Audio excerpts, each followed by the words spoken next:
The growing differences between the United States and Israel over the Iran agreement are now spilling into the public domain, raising fresh questions about whether one of Washington's closest alliances is entering a period of unusual political friction.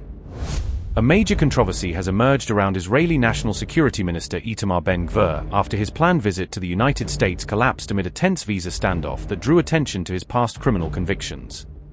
The diplomatic embarrassment came shortly after Ben Gvir openly rejected Donald Trump's Iran peace initiative, declaring that Israel was not bound by Washington's agreement and would continue to make its own security decisions. As disagreements over the US-Iran deal continue to deepen, Vice President Vance has indicated that Washington expects Israel to eventually accept and work within the framework of the emerging agreement, highlighting the widening gap between American diplomacy and the position of some leaders within Netanyahu's government. Israeli Minister Itamar Ben Gvir reportedly cancelled his planned visit to the United States after visa complications created an embarrassing diplomatic episode between the controversial far-right politician and Washington. According to reports, the U.S. Embassy required Ben Gvir to appear in person and provide fingerprints as part of his visa application process before approving his planned American visit.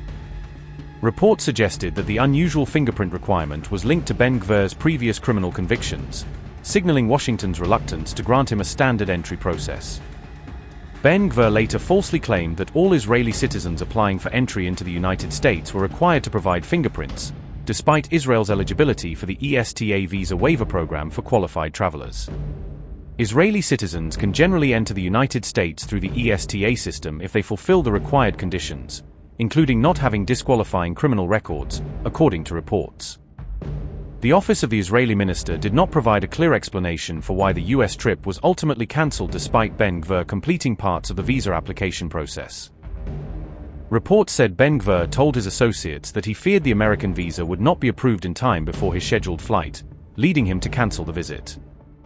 The controversy came shortly after the far-right Israeli leader publicly declared that Donald Trump's peace agreement with Iran did not bind Israel and that the country would make its own security decisions. The far-right leader said in his social media post, and I quote, "Trump's agreement does not bind us. Israel is not subject to the United States, and we are an independent and sovereign nation. We emphasize, we love the USA and are grateful to President Trump. And yet, the state of Israel is not a banana republic. My position is clear. We are not partners to this agreement that does not ensure our security, and it does not bind us in any way. We must not compromise on anything less than the dismantling of Hezbollah. We must not withdraw from any territory that our fighters have captured and cleared of terror infrastructure."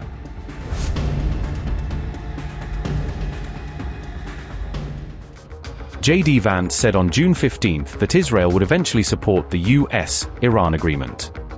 Vance also acknowledged differences with Prime Minister Benjamin Netanyahu over the deal. He made the remarks in an interview with NBC Nightly News, according to Iran International.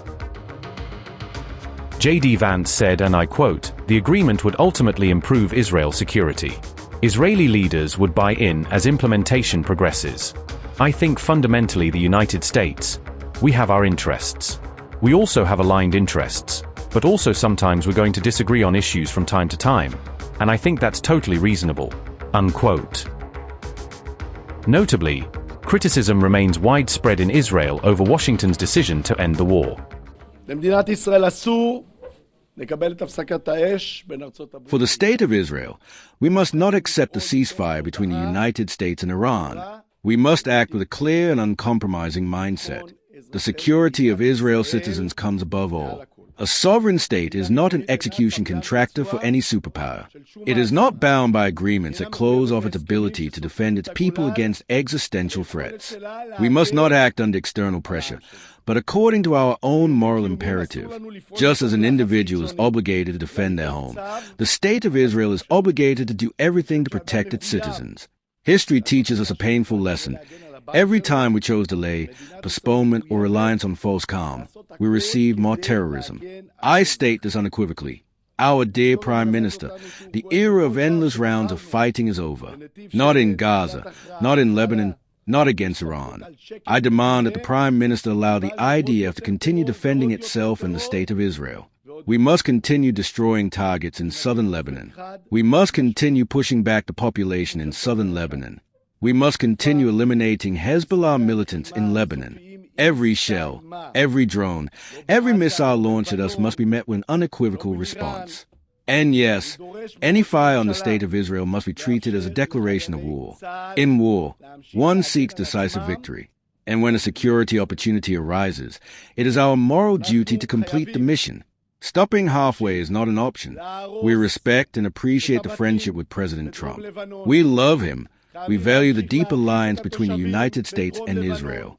But the direct responsibility for Israel's security lies with the Israeli government alone. Israel must maintain full freedom of action, full operational flexibility, and the ability to defend itself at any time and in any place. My dear Prime Minister Benjamin Netanyahu, in moments like these, your leadership is being tested. History will not remember those who sought false calm, but those who ensured the security of their people. The Jewish people returned to their homeland to live in security, freedom, and pride. We must continue operating in Lebanon. We must remain independent. We respect President Trump, but we do not accept the agreement he signed, and we must continue on our own path.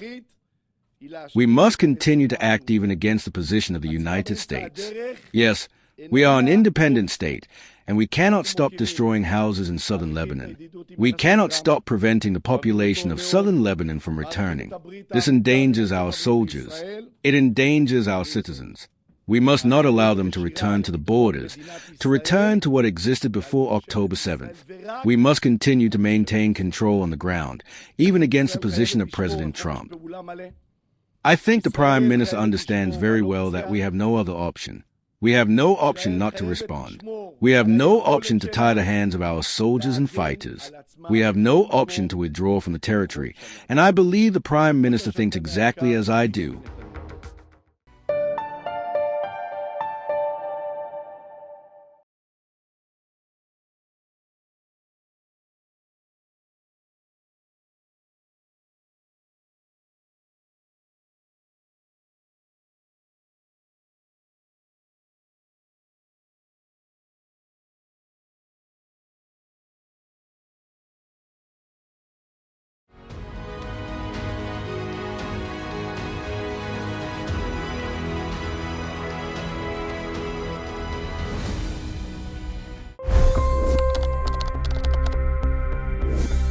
$25 crore गरीब गरीबी को परास्त करके बाहर निकले।